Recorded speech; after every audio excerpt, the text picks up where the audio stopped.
Hello. It's time for Chapter 3 of Save Me a Seat.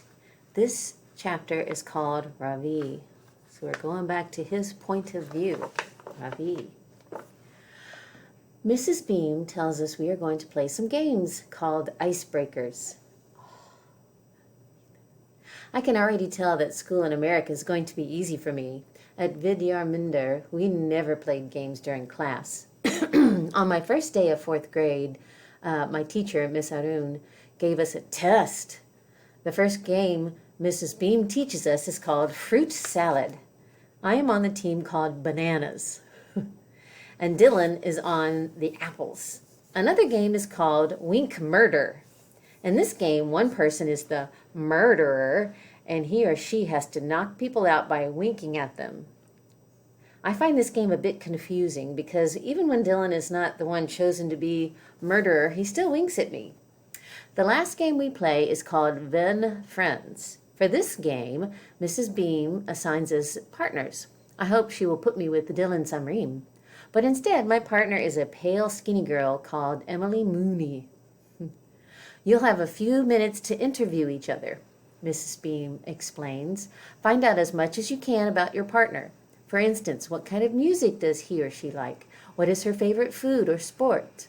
When you've finished your interviews, you'll create a Venn diagram showing all the things you have in common. Hey, I kind of like that. Maybe we'll do that at school. What the heck? Says a red-haired boy with freckles. He doesn't know what a Venn diagram is, so Mrs. Beam has to explain it. At Minder, we learned how to make Venn diagrams in third grade.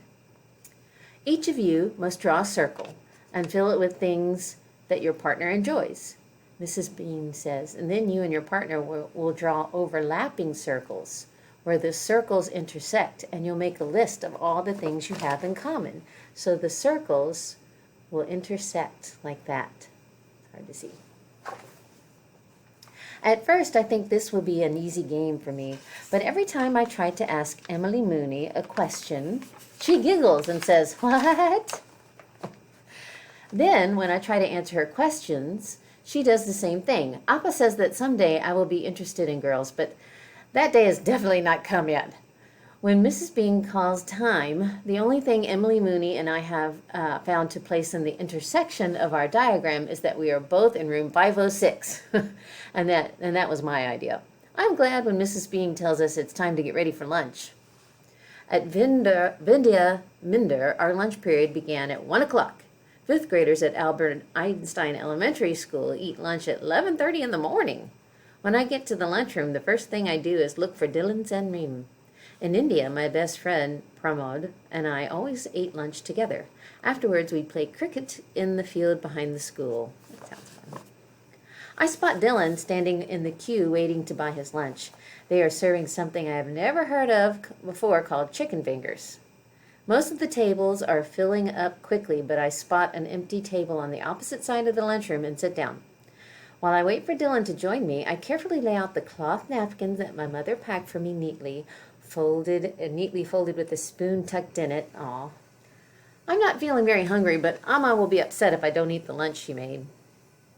Upuma made with pure desi ghee, she said as she stirred the pot in the morning. Semolina will give you plenty of energy for your first day of school, Ravi. Too lumpy, Parima criticized, looking over my mother's shoulder as she cooked. I'm getting ready to open my stainless steel tiffin box when Dylan Samreem walks by carrying his tray. I caught a glimpse of his clothes earlier in class. He had red polka dots on his shorts. I think about my own underwear, clean white Hanes from Kohl's, that my mother insists on ironing. Ironing. Underwear, that's funny.